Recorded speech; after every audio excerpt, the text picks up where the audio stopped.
नमस्कार। आज मैं आपको बताऊंगा अयोध्या दर्शन के लिए जाने पर और जाने के लिए और वहाँ पर क्या सुविधा है, तो उसके बारे में थोड़ी बहुत जानकारी दे देता हूँ। जैसा कि आप सभी को मालूम होगा कि अयोध्या में भव्य श्री राम मंदिर बना, जिसकी प्राण प्रतिष्ठा हो गई और प्राण प्रतिष्ठा में आप नहीं जा सके, लेकिन अभी धीरे धीरे जाने का सिलसिला सभी जगह से चालू हो गया और सभी जगह से बस के द्वारा, ट्रेन के द्वारा और हवाई जहाज़ के द्वारा और भी कई साधन है उसके द्वारा जा सकते हैं। और हालांकि भीड़ तो कभी मिटेगी नहीं, लेकिन उसके लिए रामलीला की प्राण प्रतिष्ठा के बाद सब लोगों के मन में उत्कंठा है कि राम लला के दर्शन हेतु जल्दी से जल्दी जाएं, लेकिन ज़्यादा भीड़ की चिंता के चलते हिम्मत नहीं जुटा पा रहे हैं और बुजुर्ग लोग तो और भी हिम्मत नहीं जुटा पाते। क्या पता कोई धक्का दिए और गिर जाए तो बड़ी मुश्किल होती है। लेकिन अब आप निश्चित हो जाइए, भीड़ तो अयोध्या नगरी में अब असमय रहेगी, लंबे समय तक होगी, लेकिन भीड़ के चलते वहाँ आपको राम जी के दर्शन में कोई दिक्कत नहीं आएगी। अयोध्या में प्रतिदिन करीब 3 से 4 लाख लोग रामलीला के दर्शन कर रहे हैं और प्रशासन की व्यवस्थाएं इतनी बेहतरीन और सुव्यवस्थित हैं कि आपको दर्शनों में कोई दिक्कत नहीं आएगी। बस कुछ बातों का ध्यान रखना है, तो वो मैं बताने की कोशिश करता हूँ। तो उसमें नंबर 1 है, अयोध्या जी नगरी में वाहनों का प्रवेश वर्जित है। आप पर्सनल वाहन लेकर जा रहे हैं, अपना वाहन, तो उनको परमिशन नहीं है।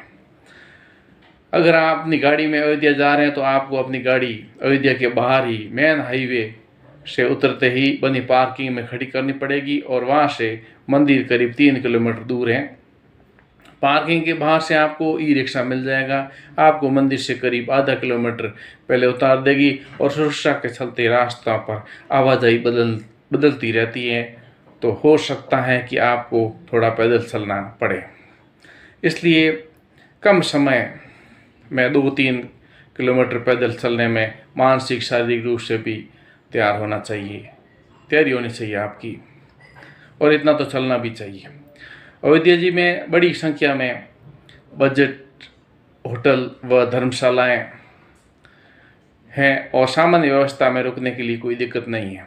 मंदिर के दर्शन के जाएं तो कोशिश करें कि जेब में सिर्फ पैसे रख कर ले जाएं, क्योंकि मंदिर में मोबाइल, घड़ी, पेन, चाबी आदि ले जाना मना है। मंदिर में सुरक्षा जांच से पूर्व लॉकर रूम में बने आप अपना सामान वहाँ पर जमा कर सकते हैं। अगर आप लॉकर रूम में सामान रखते हैं तो वहाँ भीड़ के चलते आपको करीब 1 से 1.5 घंटे समय लग सकता है, वरना आप मात्र 20 से 30 मिनट में दर्शन करके बाहर आ सकते हैं। सुरक्षा जांच के बाद जब आप मंदिर में प्रवेश करते हैं तो मंदिर की सीढ़ियाँ चढ़ते हैं तो आपको रामलीला दूर से ही दिखाई पड़ने लगते हैं। आप पहले हाल में चलकर जाते हुए 5वें हाल में रामलीला के दर्शन करते हैं। भीड़ के चलते आपको वहाँ खड़े नहीं होना दिया जाएगा और लाइन चलती रहेगी और आप दर्शन करते रहेंगे। इसलिए पहले हॉल से ही अपने ध्यान को रामलीला पर केंद्रित कर लीजिए, ताकि आपको बाद में रामलीला के दर्शन न हो तो भी ठीक नहीं, क्योंकि दर्शन पहले आप कर लेते हैं। मलाल नहीं होता कि यहाँ दर्शन नहीं किए। अच्छा, मंदिर परिसर के बाहर आते जाते समय आपको मंदिर प्रशासन की तरफ से निःशुल्क प्रसाद दिया जाता है। निकास द्वार के बाहर जाते समय इस बात का ध्यान रखें, अपना प्रसाद जरूर लें। और अयोध्या जी ने इस समय ठंड बहुत है, तो कपड़ों की पैकिंग और कपड़े ज़रूरत के हिसाब से पहन के ही चलिए। और अंत में ध्यान ये रखना है कि मंदिर प्रशासन और पुलिस का व्यवहार व्यवस्था बहुत ही शानदार है और उसके जवाब में हमारा आचरण भी सौम्य और सहयोगपूर्ण होना चाहिए।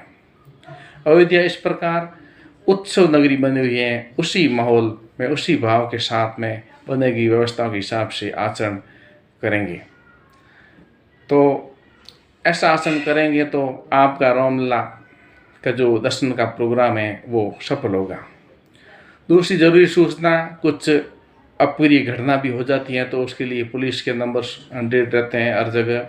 अग्निशमन के लिए 101 रहता है, एम्बुलेंस के लिए 102 रहता है और रेलवे पूछताछ इंक्वायरी के लिए 139 नंबर रहता है।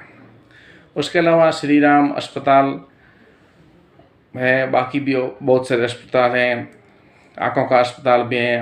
कहाँ ठहरना का, मान लो रात रुकना पड़े तो बहुत सारे हैं। राई टूरिस्ट बंगला है, राई यात्री निवास है, होटल रामप्रस्थ है, श्री राम होटल है, रामधाम गेस्ट हाउस है, राम अनुग्रह विश्राम स्थल है, बिरला धर्मशाला है, गुजरात धर्मशाला है, जैन धर्मशाला, जानकी महल ट्रस्ट धर्मशाला, पंडित बंशीधर धर्मशाला, रामचरित मानस ट्रस्ट धर्मशाला, दामोदर धर्मशाला, श्याम सुंदर धर्मशाला, बहुत सारे धर्मशाला हैं। और गुजराती धर्मशाला, उसके बारे में बता देता हूँ कि वहाँ पर आप 100 रुपये से लेकर 1000 रुपये तक की कीमत के साथ में रूम ले सकते हैं, साथ में खाना भी फ्री में मिलता है। ये बजट आम लोगों के लिए ठीक ही होता है। और वहाँ पर सिंगल बेड के पंखे भी लगे रहते हैं जिनकी कीमत 100 रुपये प्रति व्यक्ति है। अगर आप प्राइवेट रूम लेकर रहते हैं तो 2, 3, 5 बेडरूम के कमरे भी यहाँ पर मिल जाते हैं। और ये रेलवे स्टेशन से 2 मिनट की पैदल दूरी पर है। अयोध्या में सबसे सस्ती और अच्छी जगह बिरला धर्मशाला है, जहाँ आपको 200 से 500 रुपये में 3 स्टार जैसी सुविधा मिल जाती है। और ख़ास बात यहाँ कि यहाँ खाना फ्री मिलता है, जिसका अलग से कोई चार्ज नहीं रहता है। आप कितने भी बड़े ग्रुप के साथ आए, आपको आसानी से यहाँ पर जगह मिल जाएगी। उसके लिए बस ध्यान ये रखना है कि होटल या धर्मशाला बुक करें तो वहाँ एक बार की सुविधाओं को लेकर कीमत की सारी जानकारी ज़रूर हासिल कर लें, क्योंकि ये जानकारी भी ज़रूरी होनी चाहिए कि अभी भीड़ को देख करके कुछ लोग ज़्यादा पैसे तो नहीं ले रहे, तो उसका भी बहुत ध्यान रखना ज़रूरी है। अब पहले राम मंदिर की प्राण प्रतिष्ठा नहीं जा सकते, अब आप ज़रूर जाइए। और सभी संभागों के अलग अलग बसें वगैरह भी हैं।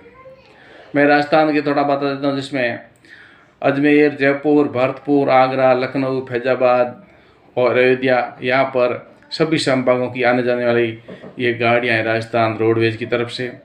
और भरतपुर, आगरा, लखनऊ, फैजाबाद, अयोध्या भी रोडवेज हैं। बीकानेर, जयपुर, भरतपुर, आगरा, लखनऊ, फैजाबाद, अयोध्या, और ये मतलब रोडवेज बस है राजस्थान की। और जयपुर, भरतपुर, आगरा, लखनऊ, फैजाबाद, अयोध्या, जोधपुर, जयपुर, भरतपुर, आगरा, लखनऊ, फैजाबाद, अयोध्या, और कोटा, दौसा, भरतपुर, आगरा, लखनऊ, फैजाबाद, अयोध्या, और उदयपुर, जयपुर, भरतपुर, आगरा, लखनऊ, फैजाबाद, अयोध्या। ये जो मार्ग हैं यहाँ पर ये रोडवेज की सुविधा चालू है। और बाकी ट्रेन की और वंदे भारत और ट्रेन की सारी सुविधा भी हैं, वो मेरे को इतना इसमें नहीं बताऊंगा। तो आप मेरे वीडियो को लाइक कीजिए, सब्सक्राइब कीजिए और शेयर कीजिए और भगवान राम के दर्शन कीजिए, अभी मौका है। बोलिए भगवान श्री रामचंद्र भगवान की जय हो। जय श्री राम।